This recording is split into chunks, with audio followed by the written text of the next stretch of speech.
आज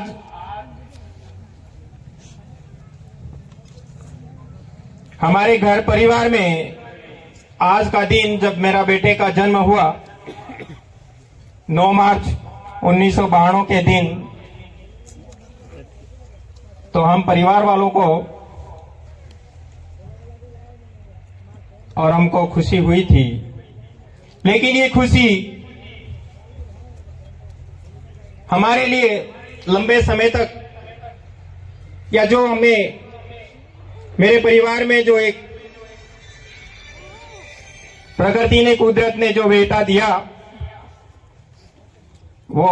हमारे बीच और आपके बीच में नहीं है।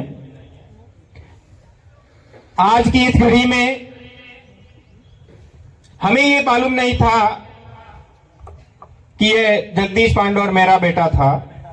ये मालूम था। लेकिन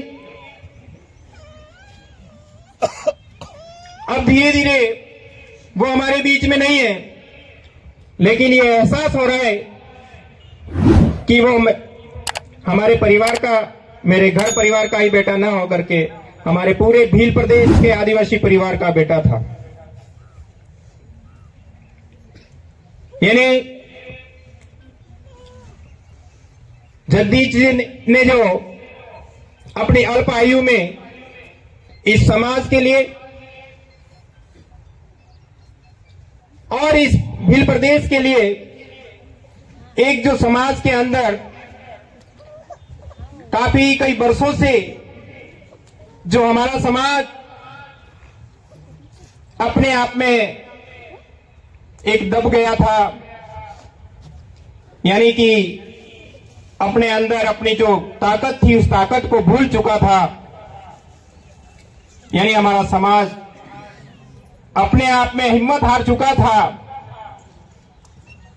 लेकिन जगदीश ने इस सोए हुए समाज, इस दबे हुए समाज को आगे बढ़ाने के लिए और संगठित होने के लिए एक दिन रात मेहनत करके आप सबके लोगों के दिल में बस गया। और आज जो समाज, बिखरा हुआ समाज था, जो हमारा समाज अलग अलग संगठनों में बट गया था, अलग अलग दिशाओं में जा रहा था, अलग अलग धार्मिक संगठनों में जा रहा था, लेकिन इस भील प्रदेश की जो एक आदिवासी परिवार की जो एक नई विचारधारा चली, इस विचारधारा ने यानी इस पलासिया की धरती को ही नहीं, यानी इस उदयपुर, मेवाड़ और वागड़ में ही नहीं,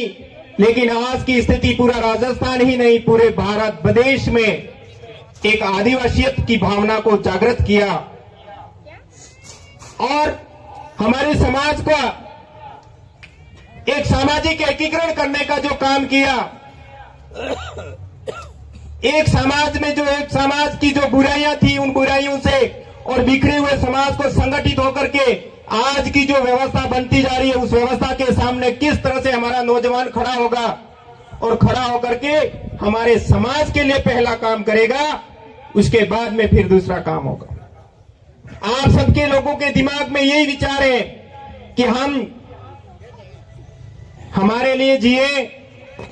यानी हमारे अंदर सामूहिकता की भावना होनी चाहिए, समाज के प्रति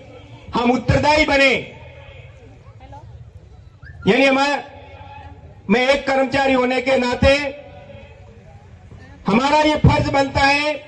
कि हम झूठ नहीं बोलें। हमने जो सीखा है, हमने जो पढ़ा है, उस बात को सच बोलें।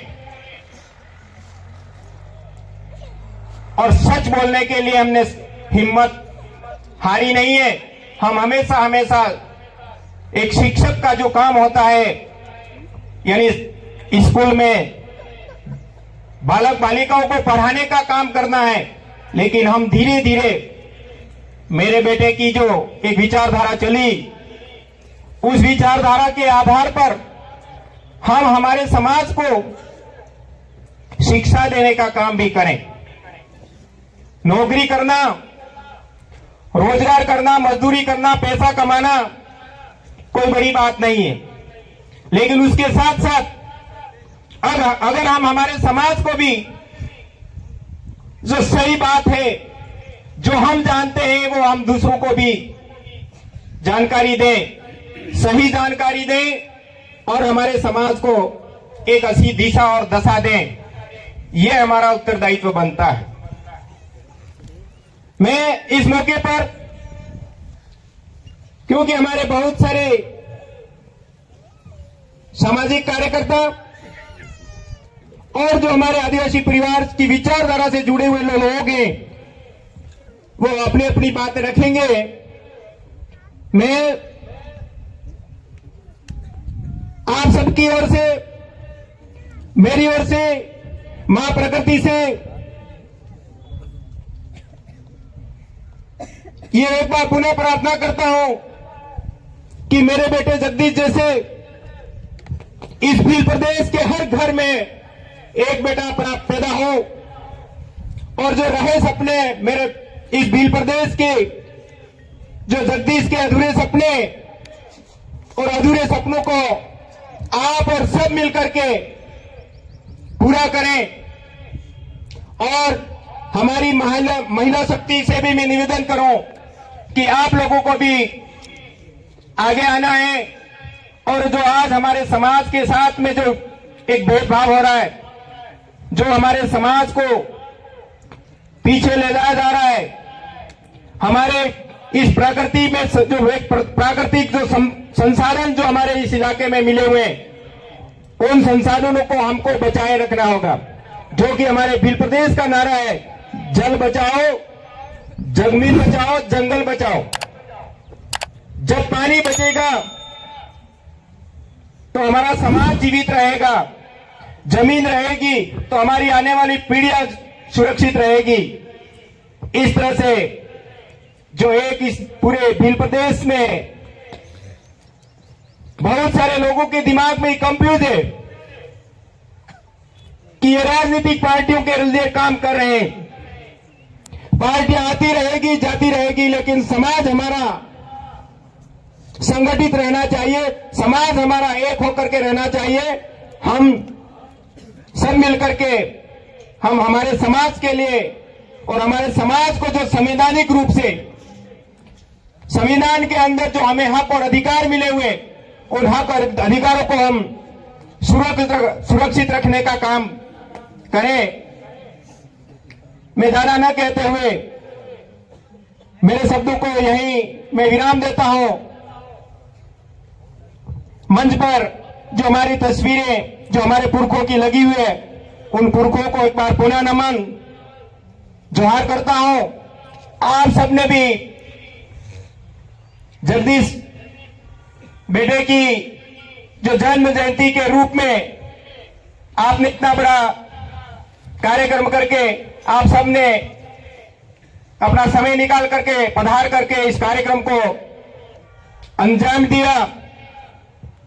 इस कार्यक्रम को व्यवस्थित रूप से, सुचारू रूप से पूरा कार्यक्रम बनाने वाली यहाँ की आदिवासी परिवार फ्रासिया ब्लॉक की पूरी टीम को मैं मेरे परिवार की ओर से बहुत बहुत इनका आभारी शुक्रगुजार करता हूं कि आप हमेशा हमेशा समाज के लिए, अपने समाज में जो जन जागरण का काम है, इस जन जागरण की जो मुहिम है, इस मुहिम को आगे से आगे बढ़ाते रहें। इन्हीं के साथ मैं मेरी बात को समाप्त करता हूं। जय जोहार, जय भील प्रदेश, जय आदिवासी, जय संविधान।